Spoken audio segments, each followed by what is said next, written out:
పూర్వం విశ్వవసు అనే గంధర్వుడు అతని యందు మేనక గర్భం ధరిస్తుంది. అయితే నెలలు నిండిన తర్వాత ఆమె స్థూలకేశుని ఆశ్రమం దగ్గర ప్రసవిస్తుంది. అంటే బిడ్డను కంటుంది. ఆ స్థూలకేశుడు ఎవరంటే తపస్సు, విద్య కలిగిన సమస్త ప్రాణులకు మేలు చేయడంలో అతనికి ఆసక్తి ఎక్కువ ఉంటుందన్నమాట. అయితే మేనక ప్రసవం తర్వాత ఆ బిడ్డను నిర్దయగా వదిలేసి వెళ్ళిపోతుంది అక్కడి నుంచి. ఇప్పుడు స్థూలకేశుడు నదీ తీరంలో ఒంటరిగా ఉన్న బిడ్డను చూసి దయ తలిచి ఆశ్రమంకి తెచ్చుకొని పెంచుకుంటాడు. ఆమె బుద్ధిలో, రూపంలో, గుణంలో ప్రమదలందరిలో శ్రేష్టమైనది కాబట్టి ఆమెకి ప్రమద్వర అని నామకరణం చేస్తాడు. అదే ఆశ్రమంలో ప్రమద్వరను చూసి రురుడు అతనికి ఇవ్వమని కోరుకుంటాడు. ఆ అతను అంటే స్థూలకేశుడిని. స్థూలకేశుడు కూడా సరే అని వాగ్దానం చేస్తాడు.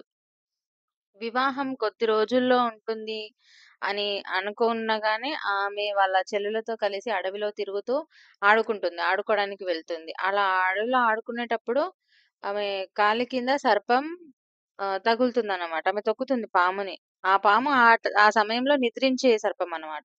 అది కూడా చూడకుండా తొక్కడం వల్ల ఆమెకి త ఆమె తప్పు చేసినట్టు కాదు. కానీ ఆ సర్పంకి కోపమొచ్చి విషం నిండిన కోరలతో ఆమెని కాటు వేస్తుంది. ఇంకా పాము కాటు కరవగానే ఆమె నేల వాలిపోయి, ఆమె శరీరమంతా రంగు మారిపోయి, ఆమె సౌందర్యం నశించిపోయి, స్పృహ పోయి విగత జీవిలాగా పడిపోయి ఉంటుంది.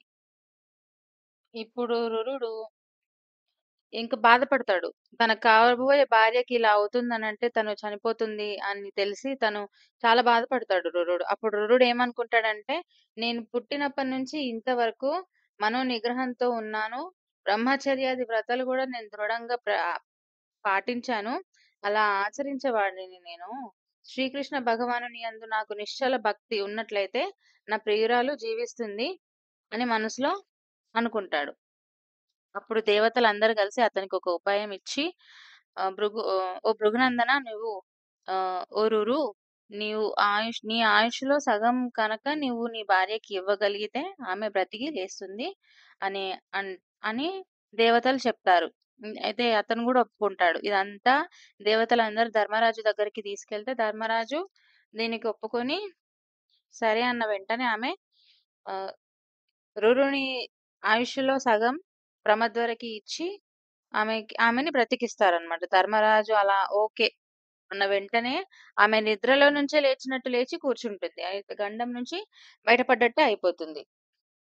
ఆ గండం నుంచి బయటపడిన తర్వాత రురుడు తేరుకొని అప్పుడు అనుకుంటాడనమాట. ఈ పాము వల్లనే ఇలా జరిగింది గదా! నేను పాములన్నిటిని నాశనం జేస్తాను అని దీక్ష పూనుకుంటాడు రురుడు. అయితే ఇది ఇలా ఉండగా రురుడు ఒకసారి అడవిలోకి వెళ్ళినప్పుడు డుండుబ జాతికి చెందిన ఒక ముసలిపాము పడుకొని ఉంటుంది. ఆ ముసలిపాముని చూసి తిను దీక్ష తీసుకుంటాడు గదా! అది గుర్తుకొచ్చి ఇప్పుడు ఎలా అయినా సరే నేను ఈ పాముని చంపాలి అని కర్రని ఇట్లా పైకెత్తగానే ఆ డుండుబం నన్నెందుకు చంపుతున్నావు? నేనేం చేశాను? అని అడిగినప్పుడు నా భార్యను పాము కరిచింది. ఎక్కడ పాము కనిపిస్తే అక్కడ పాముని చంపాలని నేను ప్రతిజ్ఞ చేశాను. అందుకే నేను నిన్ను చంపదలిచాను. ఇప్పుడు నీకు చావు తప్పదు అని క్రూరుడంటాడు. అప్పుడు ఆ రుండుబం ఊరుకుంటుందా? ఏమంటుంది? మానవులను కరిచే పాము వేరేవి. కేవలం ఆకారంలో నేను పాములను పోల్చున్నాను. అందువలన నువ్వు నన్ను చంపేస్తే ఎలాగా?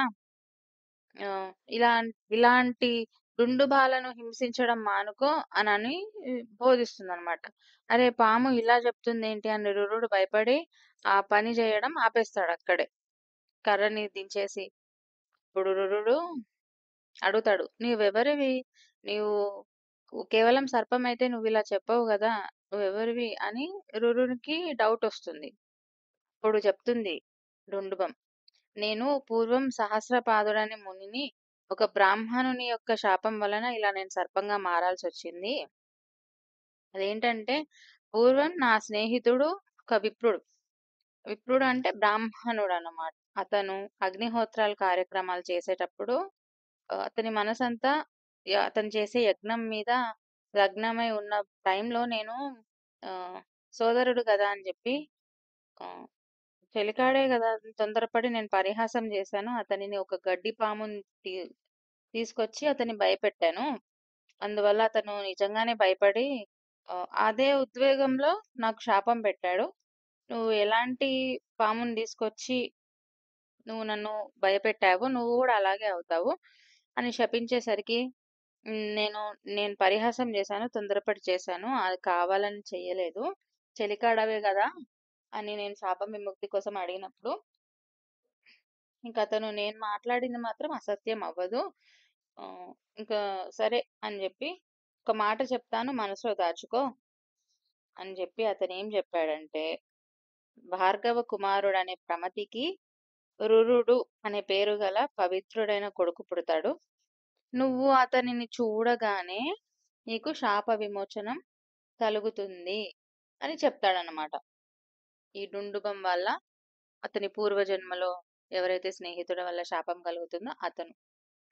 శాప విముక్తి వి ఇతన్ని చూడగానే రురుడిని చూడగానే శాప విముక్తి కలుగుతుందని చెప్పిన తర్వాత రురుడనే పేరుతో ప్రఖ్యాతి పొందిన ప్రమతి కుమారుడు నీవే గదా! నేను నిన్నైతే చూసాను. నాకిప్పుడు శాప విముక్తి కలుగుతుంది. నేను నా రూపాన్ని పొంది నీకొక హితబోధం జేస్తాను అని అతను తన పూర్వ రూపాన్ని ధరించి అతనితో అంటే రురునితో ఇలా అంటాడు. సమస్త ప్రాణులలో శ్రేష్ఠుడా! అహింస పరమ ధర్మము అని ఈ సూక్తము అతనికి బోధిస్తాడు. ఇది ఎందుకనంటే నువ్వు బ్రాహ్మణుడివి. బ్రాహ్మణుడివి అయిన నీకు ఉత్తమ ధర్మాలు నిశ్చయింపబడినవి. క్షమగుణం, సత్యవాక్యం, అహింస లాంటి గుణాలుండాలి బ్రాహ్మణుడికి. క్షమాగుణం అంటే మనకి నష్టం కలిగించిన వాళ్ళను గూడా మనం క్షమించగలగాలి. ఇది ఈ గుణాలుండాలి నీకు. కానీ క్షత్రియ ధర్మం అనేది నీకు ఉచితం కాదు. దండించడం, ఉగ్రత, ప్రజా పరిపాలన అనేవి క్షత్రియులకు విధించిన కర్మలు. నేను చెప్పేది విను. పూర్వం జనమేజయుడి యజ్ఞంలో ఆహ్, సర్ప సర్పాలన్నీ హింసించబడి సర్పాలన్నీ యజ్ఞంలో చంపివేయబడతాయి గదా!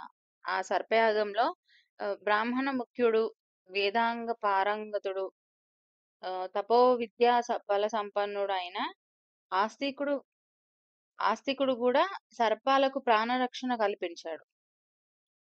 ఆస్తికుడు సర్పయాగంలో సర్పాలకు ప్రాణరక్షణ కలిగించిన వృత్తాంతం మనం నెక్స్ట్ వీడియోలో చెప్పుకుందాము. అయితే ఇలా అనేవాళ్ళు ఇలా ప్రవర్తించాలి. అహింస అనేది పరమధర్మంగా పాటించాలి అని చెప్తాడనమాట తనకి. సబ్స్క్రైబ్ చేసుకునే వాళ్ళుంటే ప్లీజ్ సబ్స్క్రైబ్ చేసుకోండి. లైక్ కూడా చేయండి. మీరు లైక్ చేయడం వలన ఈ వీడియో ఇంకా వేరే వాళ్ళకి కూడా సజెస్ట్ అవుతుంది.